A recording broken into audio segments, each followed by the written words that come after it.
Kalau sampean salahnya orang yang dicintai, kayak Nabi Adam nasib sampean. Nabi Adam itu salah karena makan sajaratil khuldi. Kata cerita-cerita gitu loh. Nanti bisa diperdebatkan. Sajaratil khuldi itu nama larangan, itu nama salah sebetulnya. Nanti tanya Pak Kures, itu kan sebenarnya gini. Istilah khuldin itu bahasa setan. Hal adulluka ala sajaratul khuldi wa mulki la yabla. Jadi iblis itu goda Adam, kamu ingin mangan pohon keabadian. Jadi kalau kita mengistilahkan sajaratul khuldi, berarti mengesahkan istilah yang dipilih setan. Jadi masalah. Makanya saya enggak pokoknya anut-anut umum wong muni sajaratul khuldi ya ikut sajaratul khuldi. Tapi ini sebetulnya bahasa yang dipakai setan. Singkat cerita Nabi Adam itu akhirnya makan tapi tidak banyak. Makanya sebagian aja diredaksikan dzaqo itu ngicipi. Makanya ada akala, berarti dzauq juga disebut aklu, tapi aklu yang sedikit disebut dzauq atau dzaqo. Nah, ketika makan itu Allah duko, tapi duko be orang yang dicintai, diwarai. Cung Adam, kowe tak warai donga supaya tak sepuro. Jadi kaya anak apa minggat wong disayang, disangon yes minggatlah tak sangon. Makanya waj'al sayyiati man ahbabta. Disangoni fatalaqa Adam min rabbi kalimatin fataba alaih. Makanya saya kalau baca ayat itu cek enak itu sangon. Maca iki jeng yo kok ben. Dadi minggat digani HP mbek dhuwit engko nek wis kepen mulai ya semulai.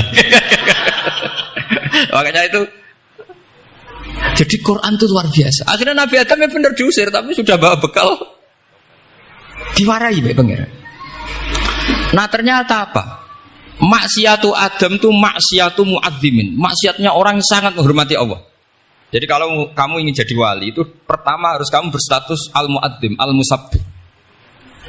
Ternyata kata kuncinya gini, kata tafsir Ibnu Katsir ini. Waqo sama huma inni lakuma laminan nasih. Saya ini kan muridnya Mbah Maimun, muridnya bapak saya. Kan gak kebayang orang pakai namanya Allah kemudian dusta. Jadi Nabi Adam dirayu setan kayak apa itu gak pernah tertarik. Gak pernah tertarik. Tapi akhirnya setan bilang, wallahi demi Allah, bahwa saya menyuruh kamu makan buah khut itu laminan nasihin. Wallahi, pakai kata wallahi. Terus Allah ya sudah merevisi larangan itu. Sekarang sudah bilang boleh katanya. Nah karena kata pakai wawahi, terus kata Nabi Adam, fawawah wa izzatika ya Rabbi, ma dzanantu anna ahadan yahlifu bika kadziban. Ini dawuh Nabi Adam. Adam wis tak kandhani kok ora nurut alasan apa? Terus Adam atau pangeran wa izzatika, demi kehormatanmu ya Allah, fawawahi ma adzunnu anna ahadan yahlifu bika kadziban. Saya tidak pernah ngira ada hambamu, ada makhluk kemudian mencatut nama engkau kemudian dia dusta. Kenapa saya sebut-sebut nanti tadi asmane Mbah Mun? Andaikan saya punya teman biasa bodoni saya, biasa bodoni saya, nipu saya, terus bilang gini, Gus Mbak, jenengan ditimbali Mbah Mun, dan dia sumpah, kira-kira tak pikir apa enggak? Enggak, pasti saya langsung meskipun ya dibodoni. Karena saking wibawanya Mbah Mun sehingga saya tidak ngecek lagi orang ini bohong apa tidak. Nah, Nabi Adam saking wibawanya Allah di hatinya Nabi Adam, kita disebut wawahi. Allah sekarang halalkan itu, sudah tidak pikir panjang. Karena dia tidak pernah ngira ada orang mencatat nama Allah kemudian dia dusta. Seperti di dunia santri misalnya ada yang dipanggil Habib Ali, mosok disumpah sih, tenang tahu ora. Oh itu mesti teman yang biasa bodoni sampean lah, mesti langsung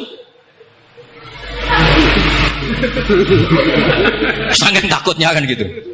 Sampean takut istri dibilangi teman, bojomu nelpon. Wah, ulang. Itu mesti tidak dikonfirmasi lagi itu. Saking takutnya itu. Nah, Nabi Adam itu seperti itu. Saking takzimnya kepada Allah sehingga ketika disebut wawahi. Nah, itu yang kata kuncinya waqa sama huma inni lakuma laminan nasihin fadallahuma bihur. Itu kalau sampean teliti. Ini kesangannya Pak Kures pakai madatul kalimah itu kelihatan. Fadallahuma itu rujuknya ke iblis. Jadi Adam di situ korban terus. Kan waqo sama huma iblis sumpah ke Adam Hawa. Fadallahuma iblis menunjukkan Adam apa? Sehingga dia dua orang ini maksiat itu semuanya korban. Dia hanya sebagai objek. Kreatornya yaitu iblis. Tapi Nabi Adam sampai tertipu tuh gara-gara tadi. Wa izzatika ya Rabbi. Ma adzunnu anna ahadan yahlifu bika kadziban. Ketika menyebut nama engkau, saya tidak pernah mengira ada orang nyebut nama engkau kemudian dia dusta. Saya bayangkan orang paling brengsek sekalipun teman saya kalau bilang Gus sampean dipanggil Mbah Mun, tentu tidak saya pikir lagi. Atau di pondok sini, Kang diceluk Habib Ali, ditimbali Habib Ali. Sampean konfirmasi apa enggak? Enggak kan? Apalagi ini Allah Subhanahu wa Ta'ala. Jadi wong nek sebakat wali. Itu begitu. Nah, kalau jenis ini kok salah? Itu waj'al sayyiati man. Kanjeng Nabi dalam lahirnya juga pernah salah. Dalam lahirnya. Karena Nabi memberi izin orang-orang munafik gak ikut perang. Salahnya secara fikih adalah kewajiban perang zaman itu. Karena zaman itu memang orang-orang kafir juga merangi kita sehingga kita dibolehkan merangi. Jangan hanya cerita Nabi perang berarti perang syariat ada gitu. Nabi perang karena diperangi. Jelas ayatnya udzina lilladzina yuqatalun, diberi izin bagi yang ngalami yuqatalun diperangi baru diberi izin perang. Jangan langsung bangun tidur perang. Itu enggak ada ayatnya. Qatilul ladzina yuqatilunakum, merangi yang merangi kamu. Wa akhrijuhum ya min haitsu akhrajukum, ngusir yang ngusir kamu. Jadi perang itu akibat bukan sebab. Akhirnya Nabi itu secara fikih itu salah. Secara fikih karena memberi izin orang munafik. Tapi Allah ketika sama Rasulullah Muhammad SAW karena kekasihnya ngendikane sudah dimulai afawwahu angka. Muhammad tenang wae wis tak sepuro. Cuma aku takok kena apa kok buka izin. Tapi itu kalimatnya afawwahu dimulai dengan kalimat yang menyenangkan, afawwahu. Jadi ibarat sampean salah sama orang tua. Wes sepeda mbok ora pamit itu serapa salah. Cuma aku tetap takok alasan apa gitu loh. Tapi bilang wis gak apa-apa, Cung. Sepeda motor mbok gowo, mbok dol iku ora apa-apa. Cuma aku takok kena apa. Tapi mukadimahe ora apa-apa sih. Kayak apa Allah sama nabinya. Jadi mengkonfirmasi saja dimulai dengan afawwahu an. Lima adzin talahum. Wong karwan wong munafik gak ndek ngamal malah mbok ora ira perang. Itu malah ora tau khidmah agama. Jadi makanya terus orang-orang soleh kalau berdoa apa? Waj'al sayyiati man ahbab. Ya Allah, jadikan kesalahan saya adalah kesalahan yang orang yang kau cintai. Nah, yang paling dicintai Allah tentu umat Rasulullah sallallahu alaihi wasallam. Sama yang tak beri ijazah. Kalau ini tak ijazahkan enggak apa-apa karena ini hadis sahih musalsal. Umatnya Nabi kok gak enak bi. Kontrak mbek pangeran sebelum salah itu sudah ada kontrak. Makanya Nabi itu ngendikane bangga sekali. U'titu khamsan lam yu'tahunna nabiyyun qabli atau ahadun min qabli. Saya diberi 5 hal hadiah sama Allah yang umat sebelumku, nabi sebelumku tidak diberi hadiah itu. Di antara hadiah itu terbesar adalah wa'u'titu khawatima suratil Baqarah. Saya diberi hadiah akhir dari surat Baqarah. Kok ada hadiah gimana? Allah itu sudah naikkan kontrak dengan kita. Kita disuruh doa sama Allah. Rabbana la tu'akhidna in nasina wa.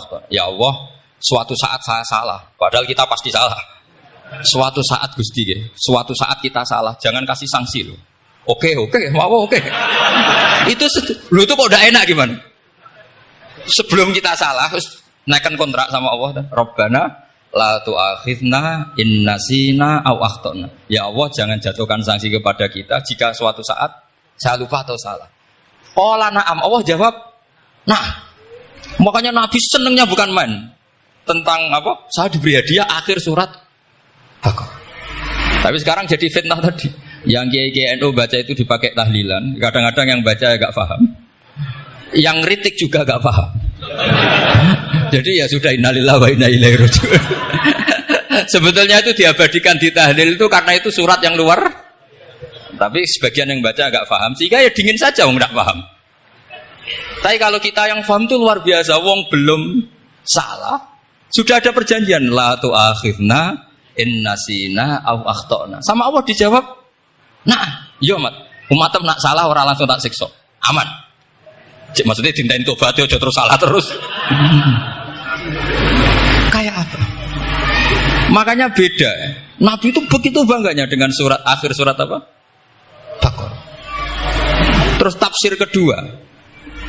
Umat ini adalah umat yang sifat Allah itu selalu aktif dan dua-duanya aktif. Ini perlu saya sampaikan berkali-kali. Dua-duanya aktif. Jika orang soleh itu nggak boleh